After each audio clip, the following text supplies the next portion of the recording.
Hi everyone, it's Greg here to do your weekly astrology forecast for the week starting the 24th of March and going through until the 30th of March. It's really nice to be with you again today. I hope you've had a really nice week, and I'm going to get started straight away in terms of what this week brings via the astrological influences, and then I'm going to draw 3 tarot cards to give me the highlights basically. So Monday starts off with the moon being in its third quarter, and it's in Capricorn and it's conjunct Pluto in the 6th.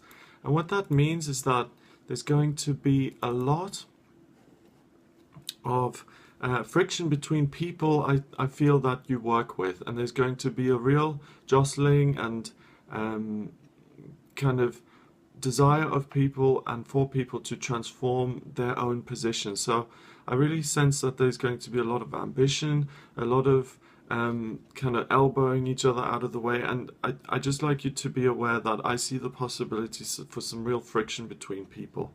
On Tuesday, that theme continues. The moon moves on. It moves past Pluto, but it's still conjunct with Pluto. So Pluto's 13 degrees of Capricorn in the 6th, and the moon is 23. So it's just still conjunct, but it is still there. So I really see that the beginning of the week could be kind of fraught with conflicting energies, and people expecting things of you and wanting things from you. And it's really important to stand your ground and to say, I'm not going to be pressurized into doing certain things. I'm going to follow my own path and my own needs and desires. I know that's difficult, but sometimes it's important not to let yourself be pushed into something, because you're the one then by yourself who has to undo the faulty result or thinking or anything like that. On the 25th, the North Node moves into the 3rd house, so your soul desires are going to be much more focused on communication and connecting with other people, and also your Midheaven goes into, or the Midheaven of the horoscope, it goes into Aries. So your working life is going to be even more driven and fiery, because you're going to want to achieve and you're going to want to pioneer and you're going to want to achieve things for yourself, and everyone else will be feeling that, and I think that's where the clashes come in. On the 26th, the Wednesday, the moon moves into Aquarius, and it's almost like, oh, you can take a breath, you know. So it hits that descendant there. It's moving into Aquarius, which is much more harmonious and looking towards other people and getting on with them much better. So I see that tension eases off as the week progresses, and by Wednesday it really calms down a lot. On Thursday, the moon stays in Aquarius but actually conjuncts Venus. So Thursday is a great day for love, romance, and really getting on with people. So it's almost again a shift of two halves: real conflict at the beginning, and then real harmony and real peace and love with other people on Wednesday, Thursday. Friday, the moon moves into this big stellium that's happening in the 8th house of the subconscious and intimate relationships. Neptune sitting there, Mercury and Chiron, and the moon just kind of plows into that. And what it means is that there's a lot going. It's like, if you think about an emotional kind of swamp that's going on there in the 8th house at the moment, it's almost like a balm that's applied. So March has been an interesting month because there's been so much relentless energy about the month. There's been so much drive and need to move forward and push and get things done. It's been a real worker bee month for a lot of people, and the moon hitting that subconscious side, it means that you almost press the deflate button on your emotions, and you really connect with that inner restful place of peace and calm and serenity.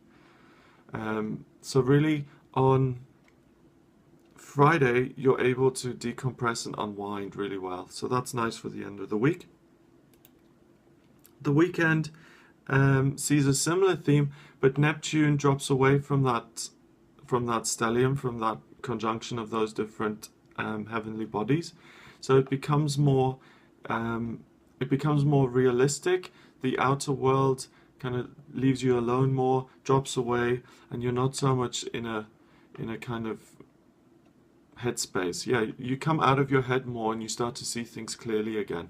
So it's a real decompression and then almost recharge moving forward into the weekend. And then interestingly, on Sunday, it's the new moon. So this is the period when the new moon is totally black, and it's a great time to plant new seeds. The new moon here is in Aries, so it's a really nice coming together of the time of the year that we're in right now, and you know, the springtime, that Aries period, the moon also joining that, and it's a great time for you to plant the seeds of the things you want to achieve in this year. If you're thinking about the new year, really in terms of astrology, this is your new year in terms of setting your goals for the year, what you want to make happen, what you want to get done this year. It's a really good time to set goals.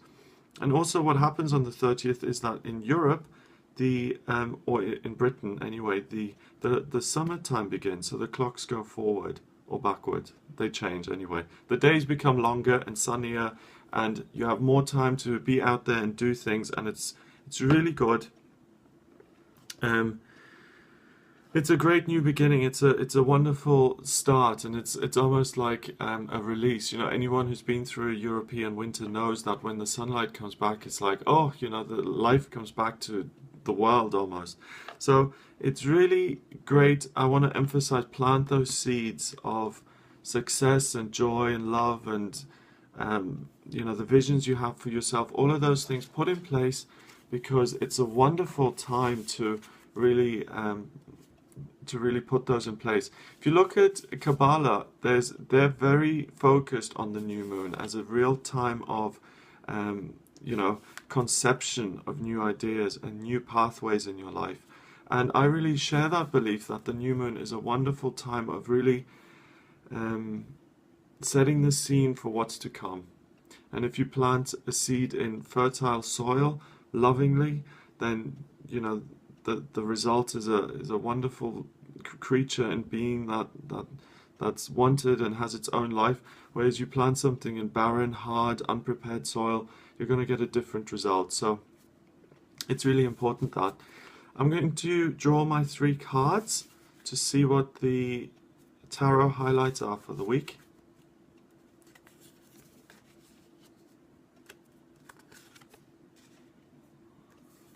Okay. Great, interesting. So,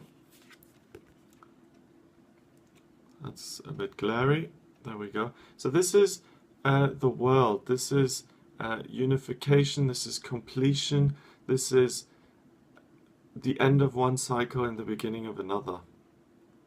And that has to do with the year, the beginning of the new season, the beginning of the springtime, the light coming in, and really being at the beginning of something, being at the beginning of the new phase of your life.